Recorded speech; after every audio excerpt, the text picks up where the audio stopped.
अस्सलाम वालेकुम वरहमतुल्लाहि वबरकातुहू। मुफ्ती साहब से मेरा ये एक सवाल है।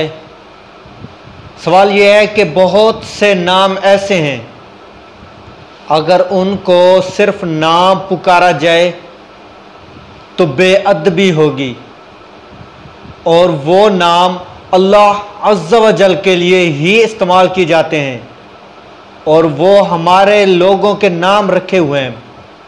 मिसाल देता हूँ, रज़्ज़ाक है। अब रज़्ज़ाक का मैंने रिज़्क देने वाला, और आम लोगों को हम रज़्ज़ाक ही बोल लेते हैं, जिसका नाम ही रज़्ज़ाक हो। असल में उसका नाम रखा तो अब्दुल रज़्ज़ाक जाता है, लेकिन लोग रज़्ज़ाक बुलाते हैं। और इस तरह और भी नाम है। क्या इस तरह रज़्ज़ाक बोलना ठीक है? बहुत से नाम ऐसे हैं कि जो अल्लाह ताला के नाम पर रखे जाते हैं और लफ्ज़ अब्द साथ में जोड़ा जाता है, जैसे अब्दुल्लाह, अब्दुल रहमान, अब्दुल कादिर, अब्दुल खालिक, अब्दुल क़य्यूम, अब्दुल कुद्दूस। तो अब ये नाम जो है ये अब्द के साथ इस्तेमाल होते हैं। अब यहाँ पर दो सूरतें होती हैं। अल्लाह ताला के कुछ नाम ऐसे हैं कि जो सिर्फ अल्लाह ही के लिए इस्तेमाल हो सकते हैं, किसी और के लिए नहीं।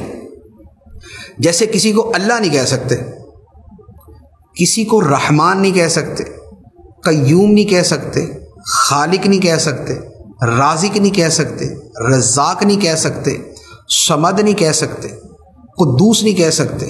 तो ये मैंने कुछ नाम आपके सामने अर्ज़ किए। कदीर नहीं कह सकते। ये कुछ नाम वो हैं कि जो अल्लाह के अलावा किसी और के लिए इस्तेमाल नहीं कर सकते। अब किसी का नाम है अब्दुल खालिक और उसे कहा खालिक, तो वो खालिक तो नहीं, खालिक तो अल्लाह है। तो लिहाजा अब ये नाम इस्तेमाल करना, किसी को खालिक कहना या रहमान कहना, ये अशद हराम है, ये शदीद हराम है। उलमा ने इन नामों के गैर के लिए इस्तेमाल को कुफ्र करार दिया है।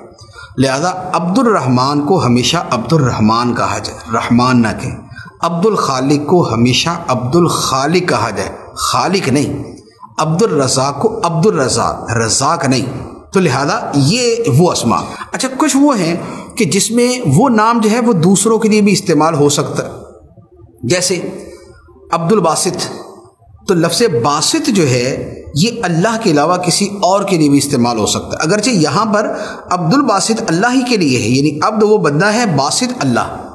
तो अब्दुल बासित, बासित का बंदा यानी खुदा का बंदा। लेकिन खुद लफ्ज़ बासित वो है कि जो किसी और के लिए इस्तेमाल हो सकता है। अब्दुल अली, अब्दुल कबीर।